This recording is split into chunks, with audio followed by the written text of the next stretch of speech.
피를 흘리지 않음으로써 포로와 장자와 폐역한 아들을 대하는 문제에서, 그리고 죄인의 시체를 다루는 데서 의를 행함으로 땅을 더럽히지 않고자 합니다. 이로써 이스라엘이 거룩한 의의 백성, 거룩한 또 그 땅이 거룩한 의의 땅이 되도록 하십니다. 첫째, 무죄한 자의 피 흘린 죄를 제하라. 1절에서 9절입니다. 이스라엘이 이제 가나안에서 살게 될 때 피살된 시체가 들에서 발견될 수가 있습니다. 9절에서는 그를 무죄한 자로 규정합니다. 그 살인을 무죄한 자의 피 흘린 죄라고 말합니다. 본문은 이러한 미해결 살인 사건으로 인해 무죄한 자의 피가 그 땅에 흐르는 것을 막는 방법을 말하고 있습니다. 먼저 장로들과 재판장들은 그 피살된 곳의 사방에 있는 성읍들 중에서 제일 가까운 성읍을 선정하고 그 성읍 장로들에게 몇 가지 의식을 행하도록 합니다. 아직 부리지 않고 멍에도 매지 않은 암송아지를 취해서 물이 항상 흐르고 갈지도 않고 씨를 뿌린 일도 없는 골짜기로 그 송아지를 끌고 가서 그 송아지의 목을 꺾어 피를 흘리지 않고 그 송아지를 죽이도록 합니다. 이 의식은 마치 살인사건을 재현하는 것과 같아서 무죄한 피고인처럼 깨끗한 암송아지의 피가 땅에 흐르지 않게 하여 더럽혀진 그 땅을 깨끗하게 하고자 하는 것입니다. 그리고 마지막으로 그 성읍 장로들은 목을 꺾은 암송아지 위에서 손을 이렇게 씻으며 이렇게 말을 합니다. 우리의 손이 이 피를 흘리지 아니하였고 우리의 눈이 이것을 보지도 못하였나이다. 여호와여, 주께서 속량하신 주의 백성 이스라엘을 사하시고 무죄한 피를 주의 백성 이스라엘 중에 머물러 두지 마옵소서. 이때 동행했던 레위 제사장들은 저주 대신 여호와의 이름으로 축복을 하며 이 의식을 끝맺습니다. 이처럼 무죄한 자의 피 흘린 죄를 제거함으로써 여호와 보시기에 정직한 일을 하고 이를 통해 그 기업의 땅을 더럽히지 않는 것을 볼 수가 있습니다. 둘째, 포로 중에서 삼은 신부를 대하는 문제 10절에서 14절입니다. 두 번째와 세 번째와 네 번째는 가족 관계에 대한 법입니다. 이스라엘이 전쟁에서 적군을 이길 때 여자 포로 중에서 아내를 취할 수가 있습니다. 이때 머리카락과 손톱과 의복을 새롭게 하는 정결의식을 하고 그녀가 한 달 동안 애곡하도록 한 후 두 번째 아내로 삼을 수가 있습니다. 그런데 나중에 그 여자를 기뻐하지 않을 수가 있는데 이때는 자유롭게 풀어줘야 하고 돈을 주어서 종으로 팔지 말아야 합니다. 여자 포로를 두 번째 아내로 삼는 것은 오늘로는 정말 이해하기가 어렵습니다. 그런데 약자의 권리를 지키고 그 존엄을 존중하고 보편적인 인간애를 지킴으로써 기업의 땅이 더럽혀지지 않게 하고자 하는 이런 하나님의 마음을 우리가 읽을 수가 있습니다. 셋째, 미움받는 아내의 아들이 장자일 때 15절에서 17절입니다. 어떤 사람이 두 아내를 두었는데 하나는 미움받는 아내고 하나는 사랑받는 아내였습니다. 그런데 그 미움받는 아내의 아들이 장자일 경우가 있습니다. 유산을 나누어 줄 때 이 사람은 사랑받는 아내의 그 아들을 장자로 삼지 말아야 합니다. 이 참 장자보다 앞세우지 말라 말합니다. 미움받는 아내의 아들의 장자권을 인정해서 그에게 두 몫을 주라 말합니다. 이는 그가 가장의 기력의 시작이고 장자의 권리가 그에게 있기 때문입니다. 여기서 두 몫을 주는 이유는 이러한 이유 외에 장자의 권리도 있지만 장자의 의무도 행하도록 하기 위함이었습니다. 늙은 부모를 공양하고 또 부모가 돌아갔을 때 장례식도 행하고 또 그 후 전체 가족을 복양할 책임을 이 장자가 지고 있기 때문입니다. 이처럼 우리가 율법을 보면 어떤 개인적인 감정이라든지 이런 것을 따르기보다는 옳은 것이 무엇인가, 정의가 무엇인가, 이 정의를 쫓도록 계속 이야기를 하고 있습니다. 아무리 덜 사랑받는 아내와 그녀의 아들일지라도 이 가장은 자기의 감정보다는 주님의 율법을 쫓고 또 그들의 권리와 위엄을 보호하고자 하는 이런 마음으로 법을 행해야 합니다. 이렇게 공정한 장자법을 통해서 그 땅이 더럽히지 않을 수가 있습니다. 넷째, 폐역한 아들을 어떻게 할 것인가? 18절에서 21절입니다. 십계명 중에 우리가 잘 아는 것처럼 부모를 공경하라 하는 이 계명은 인간 사이에게 주신 첫 번째 계명이고 또 약속이 있는 계명입니다. 이는 부모를 공경할 때 여호와께서 주신 땅에서 그들의 생명이 길고 또 복을 누리라는 약속 때문입니다. 그런데 어떤 사람에게 완악하고 폐역한 아들이 있을 수가 있습니다. 그는 평소에 부모의 말을 순종하지 않는데 아무리 징계를 해도 부모의 말을 듣지 않았습니다. 결국 술에 찌들어 살며 완전 구제불능인 상태로 빠지게 되었습니다. 앞에 이 장자의 경우하고 이것을 좀 연결시켜 생각해 보면은 아마 이런 악행이 계속 반복되어 가지고 장자의 권리를 아마 빼앗겼을 수도 있을 것입니다. 이로 인해 그는 더욱 반항적이 되고 부모에게 막 대적하고 완전히 막 나가는 삶을 살았을 수 있습니다. 율법은 이런 폐역한 아들에 대해서 정말 놀라운 선포를 하고 있습니다. 그 부모가 그를 재판의 자리인 성문으로 끌고 와서 성읍 장로들에게 아들의 악행을 이루고 성읍 모든 사람들이 그를 돌로 쳐 죽이도록 한다는 정말 너무나 충격적인 이야기를 담고 있습니다. 이로써 그들 중에 악을 제하고 온 이스라엘이 두려워하며 이러한 악행을 본받지 않도록 하라고 합니다. 아마도 이런 극단적인 경우는 구약에 아마 당시에 거의 없었을 것입니다.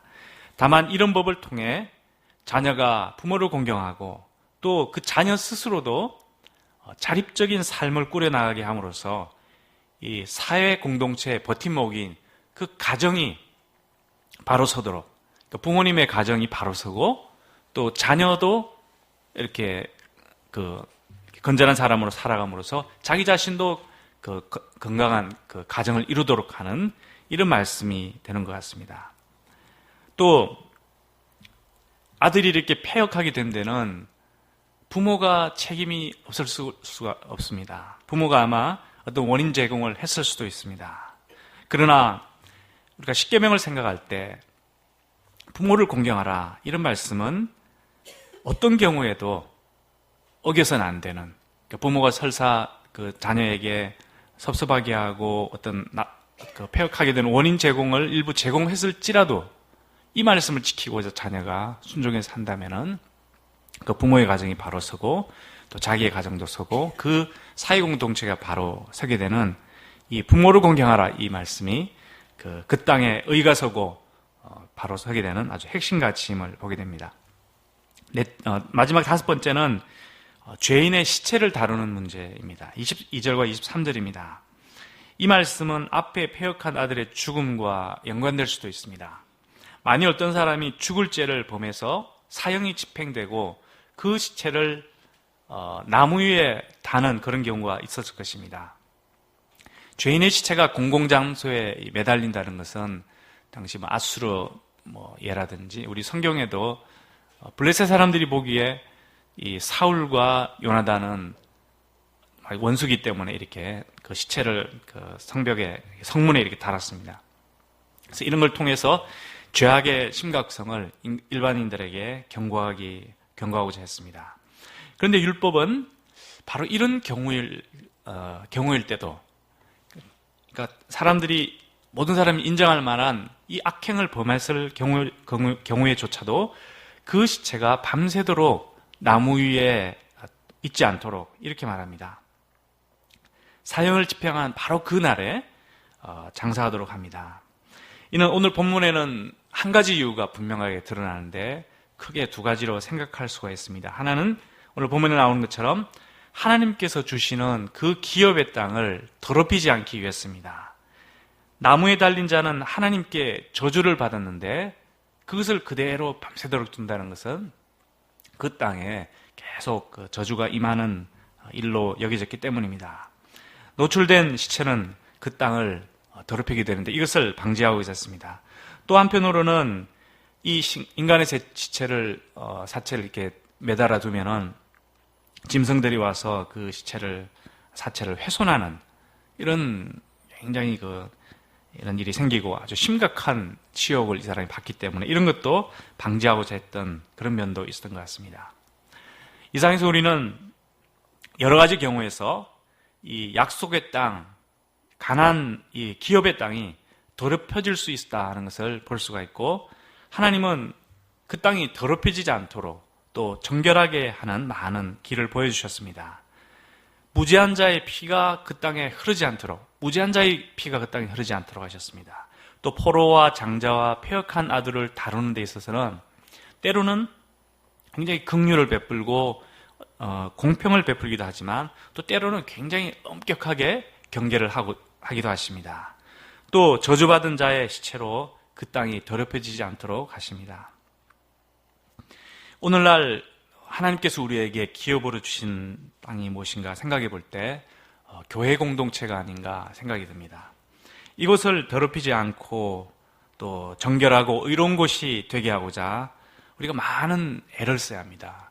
교회 공동체의 본질이 무엇인가 생각할 때 어떤 건물이라든지 숫자라든지 어떤 뭐 그런 것보다도 그런 것은 본질이 아니라 이곳이 거룩한 곳이 되는 하나님의 집다운 곳이 되도록 하는 이것이 가장 본질이요 핵심임을 알게 됩니다.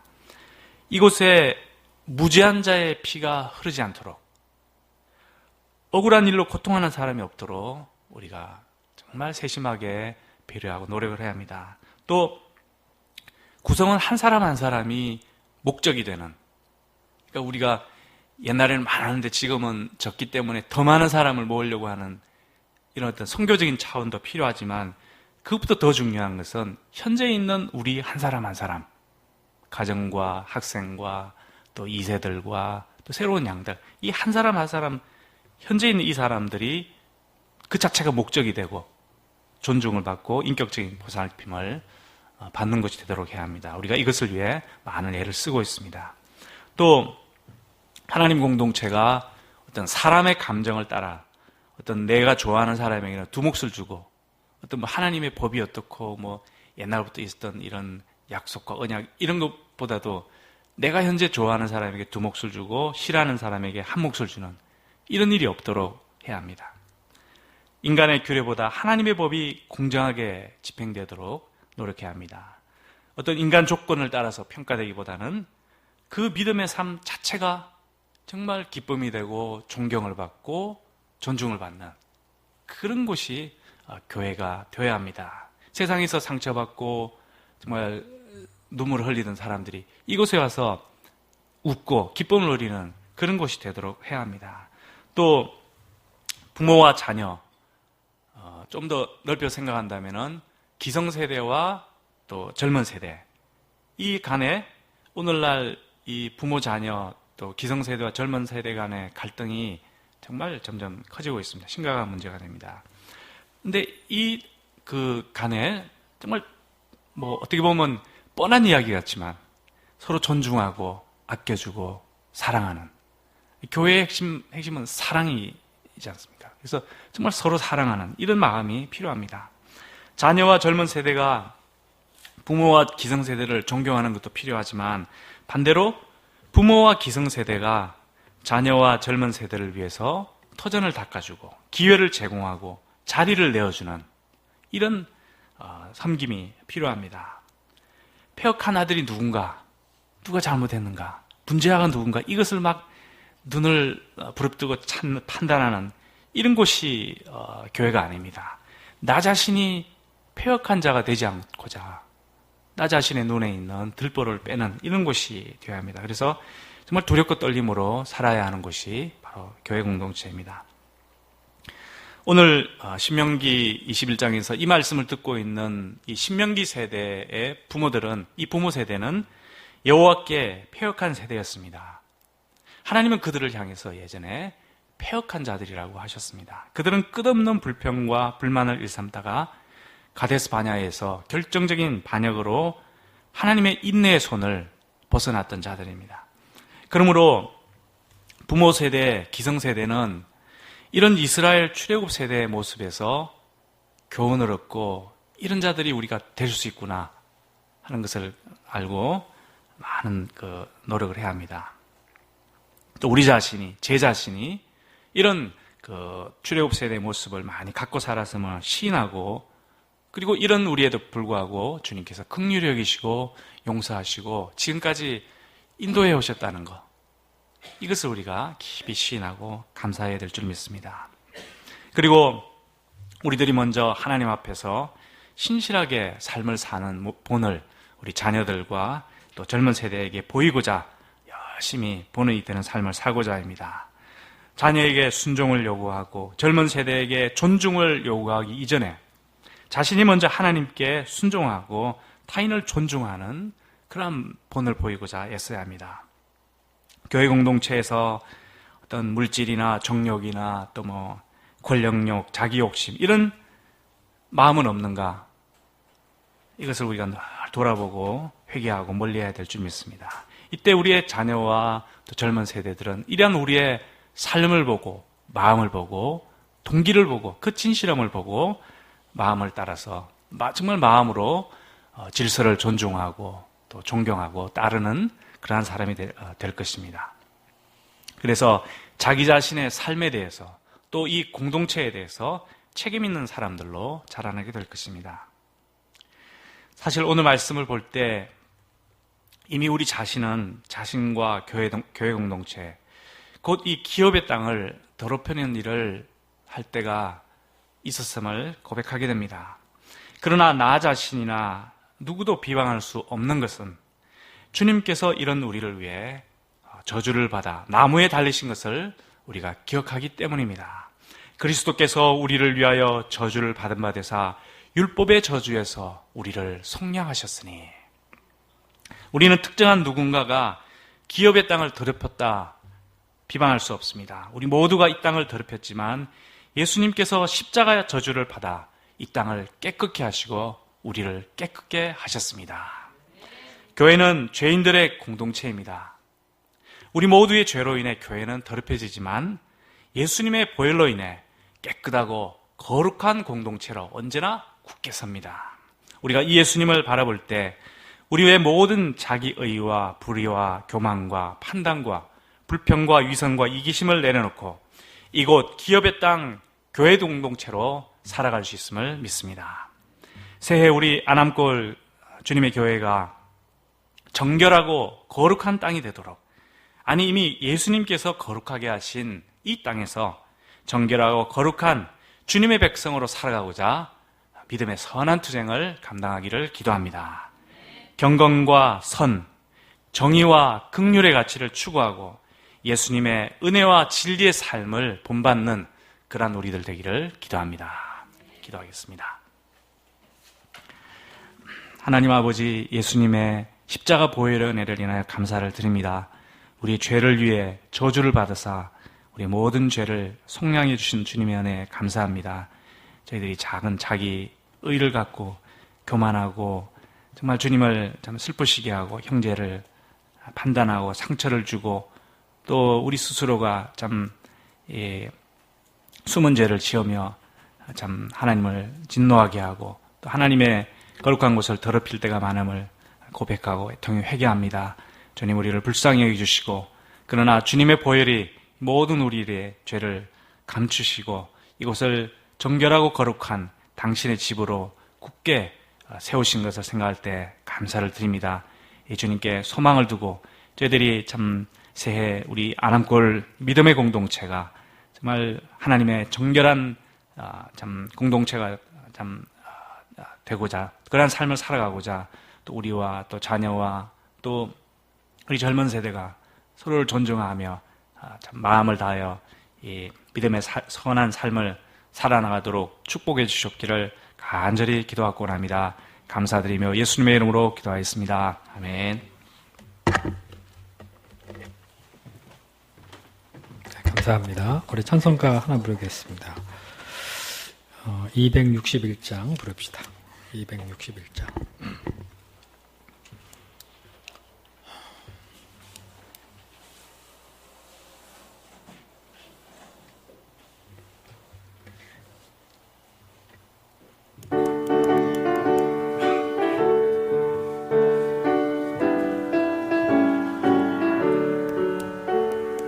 이 세상의 모든 죄를 밝히시는 저의 보혈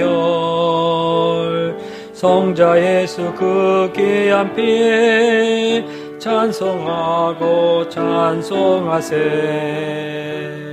주님 앞을 멀리 떠나 길을 잃고 헤맬 때 나의 뒤를 따라오사 진이 구원하셨도다. 흰 눈보다도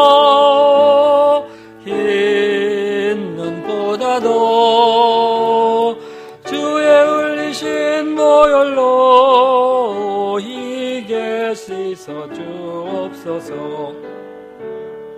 가시관을 쓰셨으니 피로 얼굴 물드셨고 십자가의 모든 고통 나를 위해 당하셨네. 말로 영영할 수 없는 구세주의 구속하심, 그네와 크신 사랑 찬송하고 찬송하세. 흰 눈보다도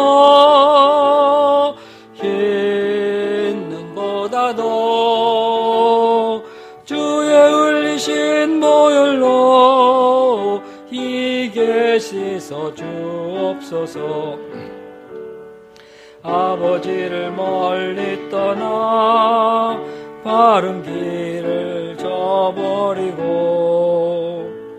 여러 가지 죄악으로 주홍같이 되었으니 물 같은 것 가지고는 씻을 수가 주 없네.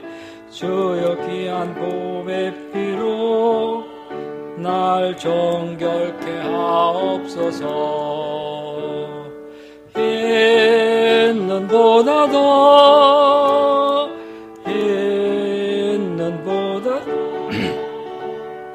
주의 흘리신 보혈로 이게 씻어 주옵소서. 네, 감사합니다.